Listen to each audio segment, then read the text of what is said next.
Hello दोस्तों, कैसे हैं आप? उम्मीद है आप सब अच्छे होंगे और अच्छे से पढ़ाई कर रहे होंगे। तो आज हम आए हैं नए चैप्टर के साथ, जिसका नाम है refraction of light at a plane surface. ठीक है। तो इंटरेस्टिंग चैप्टर है, आपको अच्छा लगेगा पढ़ते हुए, मज़ा भी आएगा कई चीज़ों में, और काफ़ी चीज़ें आपको जानने को मिलेंगी। तो अभी हम कोशिश करेंगे थियोरेटिकल पार्ट ही रखें, बट आप कहेंगे तो हम प्रैक्टिकल अप्रोच भी इसका समझाएंगे, पर कोशिश करेंगे थोड़ा थोड़ा प्रैक्टिकल अप्रोच समझाएं। जैसे आपने यहाँ पे कुछ एग्जाम्पल ऑलरेडी मेंशन है कि ये एक आदमी है जो मछली पकड़ने गया है, बट मछली एक्चुअल में यहाँ पर है, बट उसको दिखाई यहाँ पर दे रही है। तो ये इसकी आंख अगर हम माने तो एक्चुअल मछली यहाँ है, लेकिन लाइट बेंड हो गई है, तो लेकिन उसको दिखाई यहाँ पे दे रहा है। ठीक है। ये किस तरह से चीज़ें हो रही हैं, ये आगे हम जब पढ़ेंगे तब समझ में आएगा आपको। इसी तरह से हम प्रिज्म भी पढ़ेंगे, इसमें किस तरह से वाइट लाइट डिवाइड हो जाती है 7 लाइट्स में, वो भी हम देखेंगे। ठीक है। तो पहले देखते हैं सिलेबस क्या है इस टॉपिक का, मतलब इस चैप्टर का सिलेबस देख लेते हैं पहले। तो ये हमारा सिलेबस है जो हम पढ़ने वाले हैं। Refraction of a light through a glass block, triangular prism, qualitative treatment of sample application of such real and apparent depth of object in a water, and apparent bending of sticks in a water, application of reflection। तो ये हम देखेंगे, और यहाँ पे ये detail में scope दिया है कि क्या क्या वो स्कोप है। ठीक है। तो इसी हिसाब से हम यहाँ पर पढ़ाई करेंगे।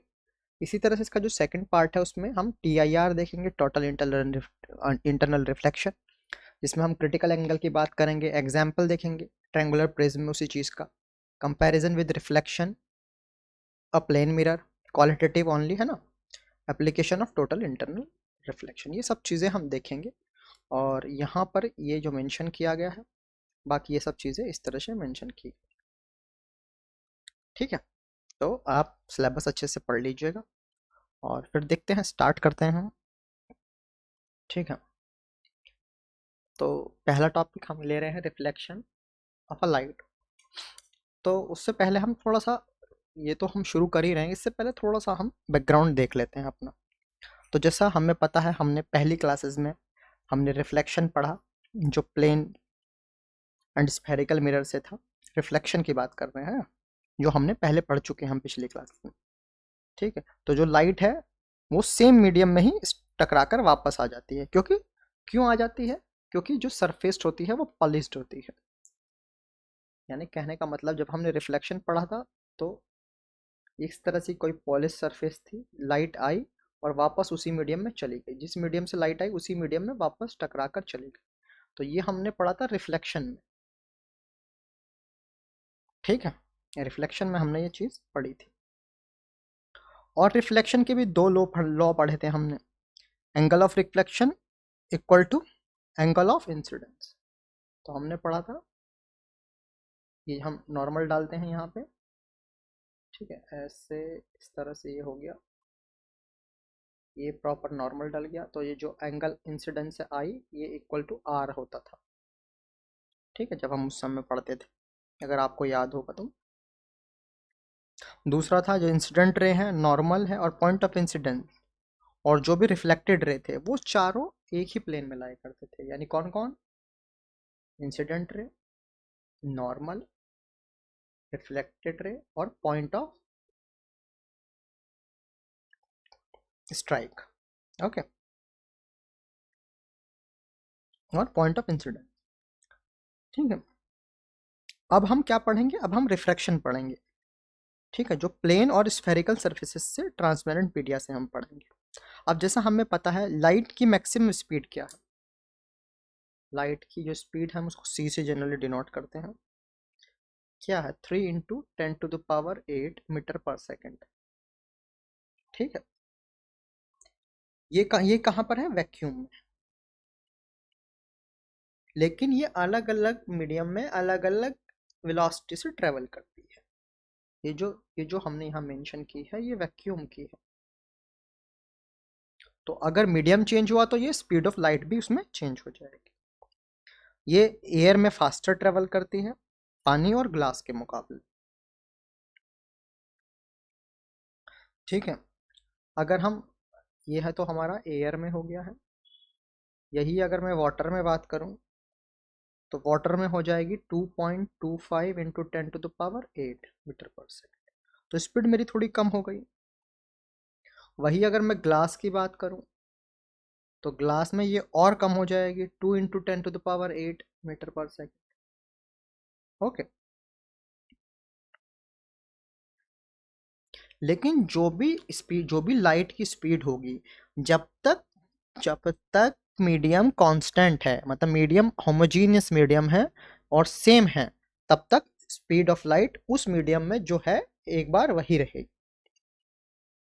लेकिन जब एक मीडियम से दूसरे मीडियम में जाएगी, जब वो एक मीडियम से दूसरे मीडियम में जाएगी, तो या तो स्लो होगी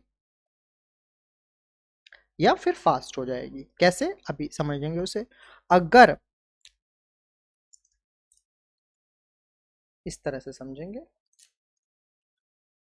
अगर जो लाइट की स्पीड है, अगर मैंने कहा फर्स्ट मीडियम में जो स्पीड है, अगर सेकंड मीडियम में जाने के बाद वो कम हो गई है, तो ये होगा मीडियम डेंसर। ठीक है, डेंसर मींस जो फर्स्ट मीडियम के रेस्पेक्ट में दूसरा मीडियम डेंसर हो जाएगा। ठीक है, ऐसे समझेंगे इसको एग्जाम्पल में कि ये एक ऑप्टिकल है, ऑप्टिकल ट्रांसपेरेंट, ट्रांसपेरेंट।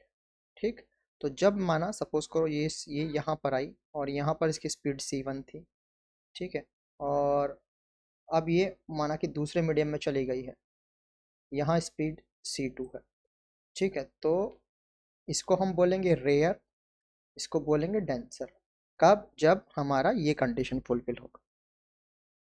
ठीक है, अगर जो स्पीड है सेकंड मीडियम, अगर स्पीड बढ़ गई, अगर अगले में अगर इसका अपोजिट हो जाता है तो उसको रेयर बोलेंगे। ठीक है, कहने का मतलब है अगर ये यहीं से, ये तो इस तरह से जा रही थी, सपोज करो कि एक यहां से हमारी आती। ठीक है, ये मैंने ले लिया, तो यहाँ अगर इसको मैं, ये C2 है और ये C1 है, तो यहाँ कंडीशन वही बनी, C1 ग्रेटर देन C2, मतलब दूसरे में ज़्यादा हो गई तो ये रेयर हो गया, तो ये रेयर मीडियम हो। ठीक है, ये डेंसर की कंडीशन है। ठीक है, लेकिन क्योंकि जिस मीडियम में वो जा रही है वहां पे फास्ट हो गई है। ठीक है, क्लियर है। तो ग्लास है वो जो वो डेंसर है, किसके, वाटर के रेस्पेक्ट में। इसी तरह से हम आगे चीज़ें पढ़ेंगे। ये तो मैंने आपको थोड़ा बेसिक इसलिए बताया कि थोड़ा पता होना चाहिए कि हम पढ़ना क्या चाह रहे हैं, कर क्या रहे हैं। तो जब तक आप बेसिक नहीं पढ़ेंगे, चीज़ें अच्छे से नहीं आपकी एक जगह प्लेस होंगी। ठीक है, होप आपको ये क्लैरिटी आई होगी। ठीक है,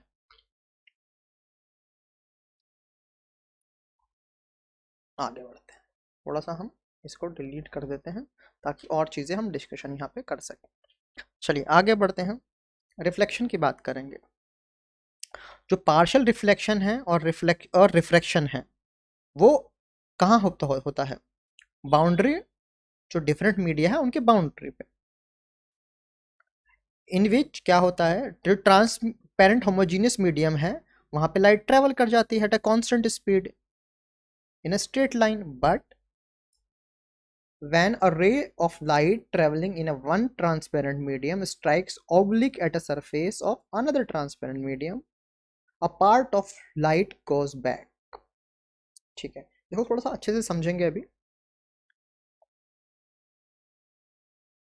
ठीक है, जब भी कोई लाइट, अगर आगे मैं अभी समझाऊंगा, ठीक है, अभी आप ऐसे समझ लीजिए। ठीक है, तो जब भी कोई लाइट टकराएगी किसी भी ट्रांसपेरेंट मीडियम से, तो उसका कुछ पोर्शन वापस चला जाएगा, कुछ पोर्शन रिफ्लेक्ट हो जाएगा, मतलब आर पार हो जाएगा। यानी किसी भी बाउंड्री पे जो ट्रांसपेरेंट है उस पे पार्शली आपका रिफ्रैक्शन होगा, पार्शली रिफ्लेक्शन होगा।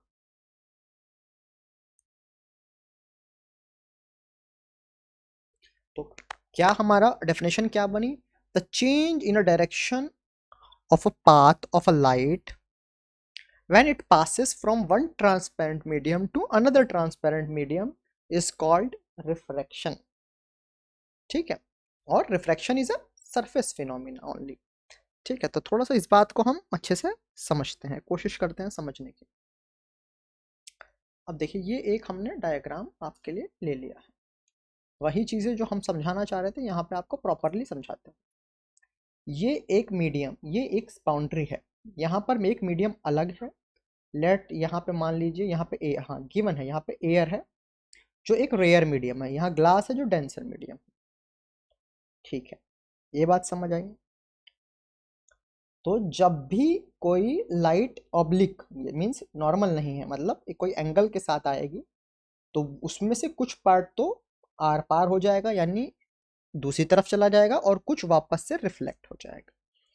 तो जो आई है रे उसको बोलते हैं इंसिडेंट रे, और जो वापस चली गई उसको रिफ्लेक्टेड रे, और जो आर पार चली गई यानी दूसरी तरफ चली गई उस मीडियम के, यानी एक मीडियम से दूसरे मीडियम में चली गई, उसको रिफ्रैक्टेड रे बोलते हैं।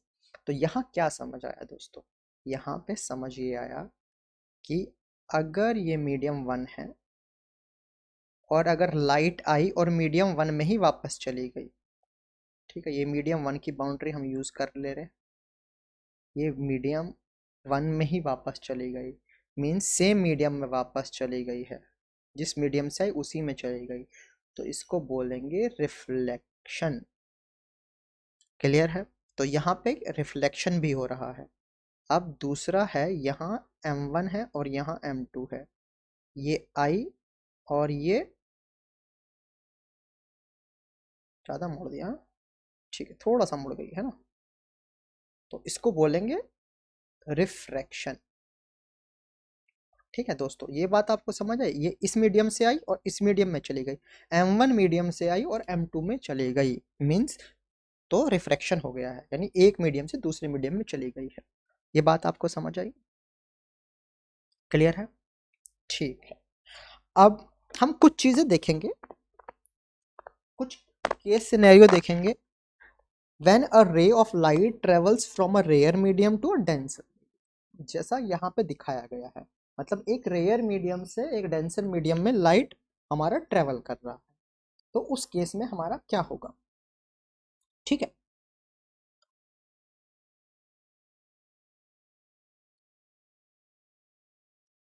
ठीक है, जैसा हमारा यहाँ दिखाया गया है, तो हम क्या कह रहे हैं, एयर टू ग्लास की हम बात कर रहे हैं, तो ये नॉर्मल की तरफ थोड़ा सा बेंड हो जाएगा।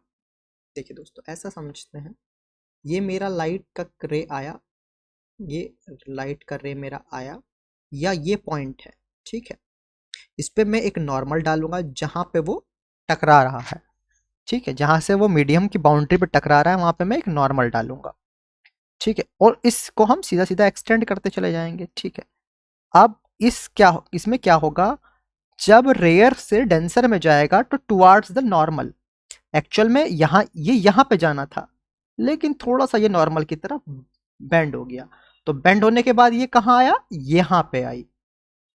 आप समझे? मतलब कहने का मतलब ये है, आप इस तरह से समझें इसे, ये मेरी बाउंड्री हो गई, थोड़ा सा स्ट्रेट लाइन नहीं बना पा रहे हैं, ठीक है, दोबारा से कोशिश करते हैं। देखिए, कोशिश करते हैं स्ट्रेट लाइन की, ओके, ये लेट्स सी बन गई है, ठीक है। अब ऐसा समझिए, ये आपने एक लाइट इंसिडेंट रे आपने यहाँ डाली, ठीक है, तो अब क्या करेंगे, आप पहले मान लेंगे कि ये अगर क्या हो रहा है, ठीक है, दोबारा कोशिश करते हैं, ठीक है,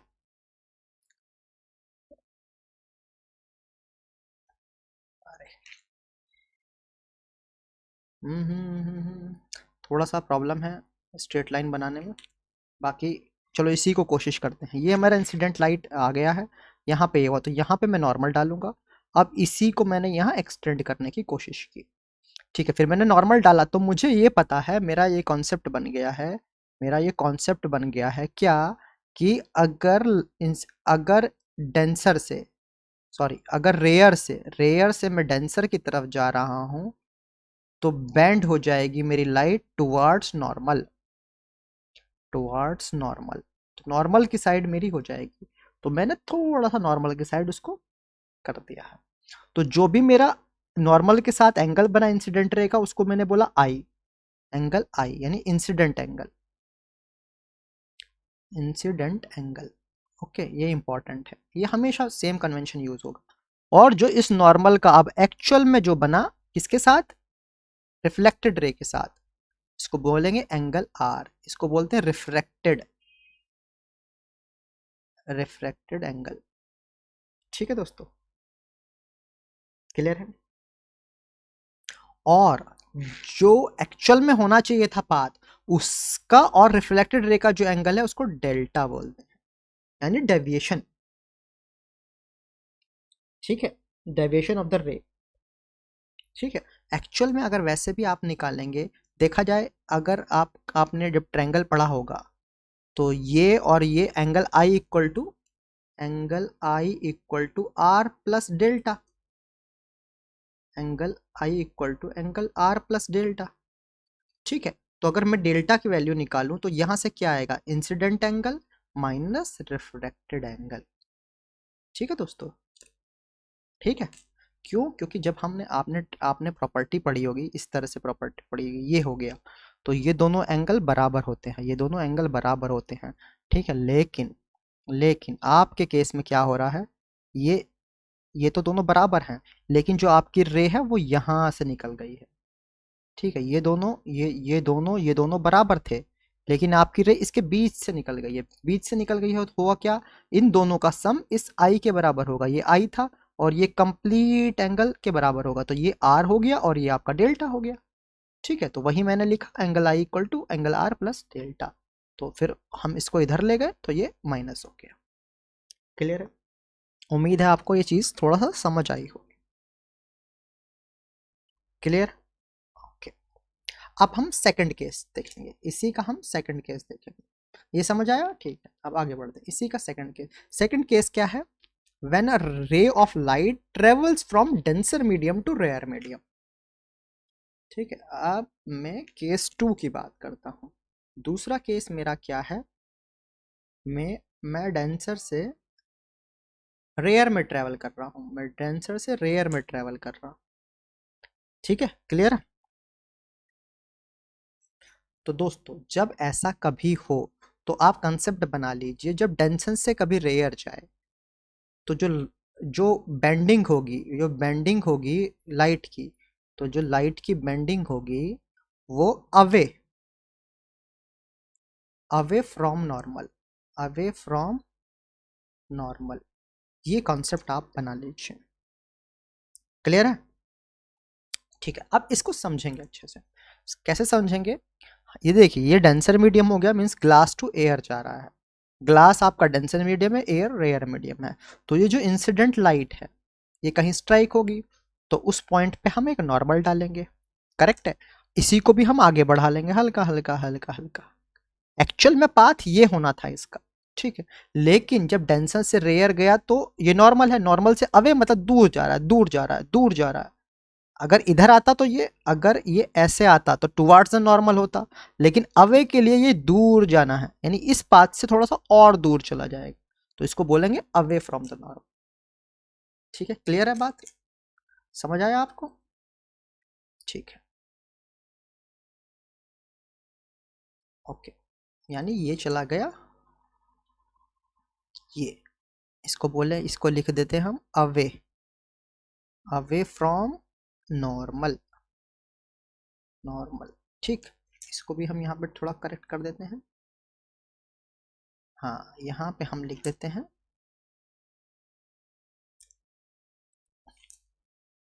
ये गया है टुवर्ड्स नॉर्मल। ठीक है दोस्तों, क्लियर है? क्लियर है? ओके। तो अब थोड़ा सा और समझते हैं, यानी ये एक्चुअल पाथ ये था, इससे डेविएट अवे हुआ है। यानी कहने का मतलब मेरा ये है, अब इसको ऐसा समझते हैं कि आपने ये डाला इस तरह से, ठीक। अगर इफ अगर यहाँ रिफ्रैक्टिव इंडेक्स का अंतर नहीं होता, मतलब यहाँ दोनों मीडियम सेम होते, अभी ये डेंसर है, ये रेयर है, अगर सेम होते तो ये आर पार इसी तरह से चला जाता। क्लियर है? ये बात समझ आई? ये नॉर्मल हमने डाला, लेकिन मैंने ये पढ़ा कि जब मेरी लाइट डेंसर से रेयर जाएगी तो अवे फ्रॉम नॉर्मल जाएगी, तो अवे फ्रॉम नॉर्मल जाएगी तो मेरा एक्चुअल पाथ ये होगा। ये होना चाहिए था, ये होना चाहिए था, लेकिन अब मेरा पाथ ये हो गया। क्यों हो गया? क्योंकि अवे फ्रॉम नॉर्मल जाएगी, अवे फ्रॉम नॉर्मल जाएगी। क्लियर? ये बात समझ आई? अब ऐसा समझते हैं, देखिए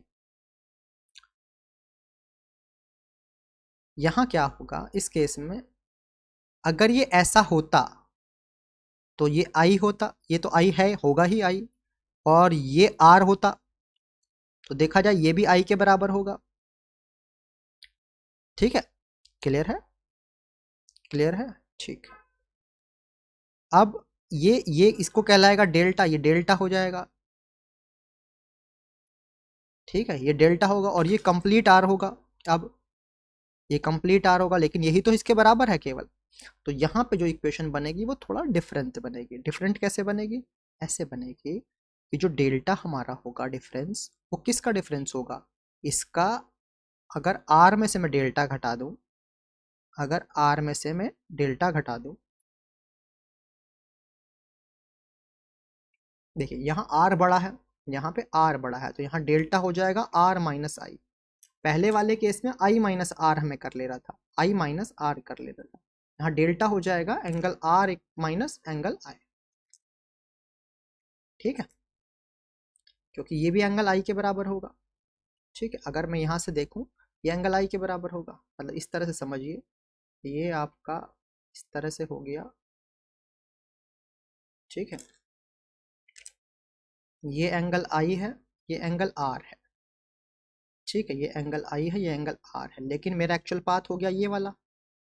ठीक है, तो अब ये आर नहीं रहा, आर मेरा ये वाला यहाँ तक आर हो जाएगा, लेकिन ये आई के बराबर है तो ये आई हो गया, ये डेल्टा हो गया। अब मैं समीशन अगर लगाऊं, ये आई हो गया, ये डेल्टा हो गया, तो I plus delta equal to R, तो delta equal to R minus I. समझे? ठीक है, उम्मीद है आपको ये समझ आया होगा। मैंने कोशिश की है आपको अच्छे से समझाने की। ठीक है, एक बार इसकी समरी भी हम देख लेंगे बाद में, कोई दिक्कत नहीं। ठीक है, अब तीसरा मेरा केस आ रहा है। तीसरा केस मेरा आ रहा है, अगर when ray of light travels from a denser medium to rare medium और vice versa, no sorry, if ray of light incidents normally, यहाँ नॉर्मल का केस हम ले रहे हैं। अगर if a ray of light incident normally on the surface separating the two media passes undeviated, okay okay. अब देखते हैं कैसे, क्या है इसका रीजन, वो हम समझते हैं। तो केस मेरा थर्ड केस मैं ले रहा हूं, थर्ड ले रहा हूं, लाइट इंसिडेंट नॉर्मली। ओके, अब देखिए ये मेरा सरफेस था, रेयर मीडियम डेंसर, उसके यहाँ कोई फर्क नहीं पड़ने वाला है। ठीक है, तो यहाँ इंसिडेंट रे जो आया वो नॉर्मल पे ही पड़ा। पहले क्या करते थे हम, मेरा ये इस तरह से था, ये नॉर्मल था, और यहाँ पे ये लाइट का आपका आ रहा था, तब ये या तो इधर जा रही थी या इधर जा रही थी। थोड़ा सा बेटर करते हैं। ओके, कोशिश करते हैं। ठीक है, यहाँ पे पहले ये केस था इस तरह का, यहाँ पे मैं एक नॉर्मल बना ले रहा था और मेरा यहाँ इंसिडेंट रे आ रहा था, तो ये नॉर्मल था। तो अब मैंने क्या किया, लाइट यहीं पे डाल दिया नॉर्मल पे। मैंने कहा मैं तो नॉर्मल पे ही डालता हूँ। ठीक है, तो यहाँ पे नॉर्मल डाल दिया, नॉर्मल पे डाल दिया तो क्या हुआ, वो वापस सीधा सीधा वैसे ही चला। तो यहाँ पे क्या हुआ, एंगल ऑफ इंसिडेंस भी जीरो रहा, क्योंकि एंगल ऑफ इंसिडेंस किससे लेते हैं, एंगल ऑफ इंसिडेंस आप लेते हैं जो इंसिडेंट रे है और जो आपका नॉर्मल है उसके बीच का जो एंगल है वो आपका इंसिडेंट एंगल कहलाता है। लेकिन यहाँ तो कुछ नहीं है, यहाँ तो आपने नॉर्मल पे इंसिडेंट रे को डाल दिया है, तो ये आपका ये हो जाएगा। और क्यों क्यों आर क्या होता है, आर भी इंसिडेंट से नॉर्मल से एंगल होता है रिफ्लेक्टेड रे का, लेकिन आपका रिफ्लेक्टेड रे तो नॉर्मल पे ही है तो ये भी जीरो हो जाएगा। अब डेल्टा क्या होता है, वो या तो एंगल आर माइनस आई होता है एक केस में, या एंगल आई माइनस आर होता है, जो भी बड़ा होगा उसमें से दूसरा घट जाएगा, डेल्टा आपका मिल जाएगा। ठीक है, क्लियर है। तो आपका डेल्टा आ गया, तो यहाँ पे डेल्टा भी जीरो होगा क्योंकि जीरो में से जीरो जाएगा जीरो होगा, तो यहाँ जो आपका डिफरेंस होगा, जो आपका डेविएशन होगा वो भी जीरो होगा। क्लियर है, क्लियर है। अच्छा, उम्मीद है आपको ये समझ आया होगा।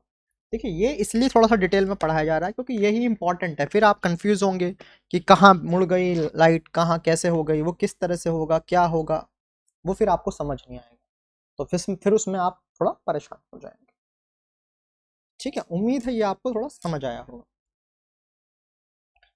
अब हम बात करते हैं कि कॉज क्या है, जो डायरेक्शन चेंज होता है उसका कॉज क्या है, कॉज भी तो हमें पता होना चाहिए। ठीक है, तो कॉज कहाँ से आएगा, जो हमने शुरू में डिस्कशन किया था वहां से हम कॉज निकालेंगे इसका। ठीक है, तो जब भी कोई लाइट पास होती है एक मीडियम से दूसरे मीडियम में, उसका डायरेक्शन चेंज होता है। क्यों चेंज होता है, ठीक है, थोड़ा सा, ठीक है, अभी देखते हैं। हम कह रहे हैं, हम ये कह रहे हैं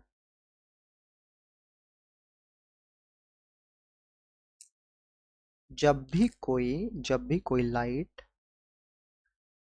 लाइट इंसिडेंट होती है, ठीक है, तो उसका हम कह रहे हैं डायरेक्शन चेंज हो जाता है। एक्चुअल में ये होना चाहिए था, तो इसका डायरेक्शन चेंज हो गया है। या फिर दूसरा केस भी आप ले सकते हैं, भाई आपने ये लिया, ये आर टू डी है यानी रेयर टू डेंसर, इसका आप अपोजिट भी देख सकते हैं, अपोजिट केस में भी यही होगा, या आपका दूसरा केस ये होगा। ठीक है, ठीक है, दूसरा केस आपका ये बन जाएगा,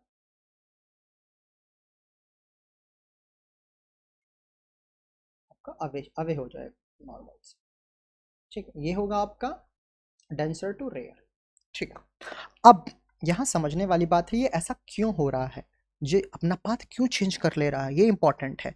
क्यों चेंज कर ले रहा है, क्योंकि हमने क्या पढ़ा था, जो स्पीड है आपकी इसमें और स्पीड जो आपकी दूसरे मीडियम में है वो डिफरेंस है। क्योंकि आपका जैसे ही हमने क्या कहा, जब आप एक मीडियम से दूसरे मीडियम में जाते हो, तो अभी हमने क्या पढ़ा था, हमने पढ़ा था जो सी है वो एयर, जो एयर में था वो 3 × 10⁸ था मीटर पर सेकंड। ठीक है, वहीं सी ग्लास, अगर मैं ग्लास की बात करूं ये 2 × 10⁸ था मीटर पर सेकंड। तो मुझे क्या पता है, मुझे ये पता है कि मेरा चेंज हो गया स्पीड। ठीक है, सिंस ग्लास सेम ही रहेगा तो उसमें अंदर यहाँ पे ये सी ग्लास ही रहेगी, यहाँ पे आपकी 2 × 10⁸ रहेगी, यहाँ पे आपकी पूरे में एक ही रहेगी एयर वाली। ठीक है, तो क्योंकि आपकी स्पीड चेंज हो जा रही है मीडियम चेंज होने की वजह से, इसीलिए आपकी लाइट भी बैंड हो जा रही है। ये मेन रीजन है जिसकी वजह से ये होता है। ठीक है, अगर लाइट स्लो हो रही है तो वो नॉर्मल की तरफ चली जाएगी। अगर इस केस में देखें, अगर आप देखें, देखिए यहाँ क्या है, तीन यहाँ मान लेते हैं 30 किलोमीटर की हाई स्पीड एग्जाम्पल के लिए लेते हैं, यहाँ 20 किलोमीटर की स्पीड हो गई, तो यहाँ स्पीड क्या हो गई, कम हो गई, यानी लाइट यहाँ क्या स्लो हो गई। जब स्लो हो गई तो वो टुवार्ड्स द नॉर्मल जाएगी। ठीक है, ठीक है। अब अगर यहाँ बात करें डेंसर, डेंसर यहाँ 20 थी, रेयर में 30 हो गई क्योंकि ये एयर है, तो यहाँ पे स्पीड क्या हुई, बढ़ी, स्पीड हमारा चेंज हुआ तो वो अवे फ्रॉम द नॉर्मल चले। और अगर लाइट की स्पीड सेम रहेगी दोनों मीडियम में तो कुछ भी बैंड नहीं होगी, अनडाइवेटेड होगी। अब यहाँ पे एक एक्सेप्शन है। क्या एक्सेप्शन है? क्या एक्सेप्शन है? अभी आपके दिमाग में तुरंत आ जाना चाहिए, अभी आ जाना चाहिए, अभी आ जाना चाहिए तुरंत। क्या आ जाना चाहिए? आप कहोगे सर जी अगर मैंने नॉर्मल लाइट डाल दी तब क्या होगा? तो ये तो ऐसे कैसे चला जाएगी, ये तो अनडाइवेटेड है, ये तो चेंज नहीं हो रहा है। भले ही यहाँ पे स्पीड 20 किलोमीटर थी और यहाँ 30 किलोमीटर हो गई, यहाँ भले ही स्पीड आपकी चेंज हो गई, यहाँ पे डायरेक्शन चेंज नहीं हो रही है आपकी, समझे? यहाँ पे आपकी डायरेक्शन चेंज नहीं हो रही। क्लियर दोस्तों? तो अगर ये वाला केस है तो इसमें नो चेंज इन डायरेक्शन है, नो चेंज। किसमें किसमें है नो चेंज? इंपॉर्टेंट है, नो चेंज इन डायरेक्शन, ठीक है। लेकिन यहाँ आप क्लियर क्लियर लिख लीजिए, but velocity of light will change, ठीक है, क्योंकि velocity डिपेंड हो रही है आपके मीडियम पर, आप कौन से मीडियम में जा रहे हो, तो velocity चेंज होगी, बस यहाँ केवल डायरेक्शन चेंज नहीं हो रही क्योंकि वो नॉर्मल आपका आ रहा है इसलिए चेंज नहीं हो रही है, ठीक है। क्लियर है? ओके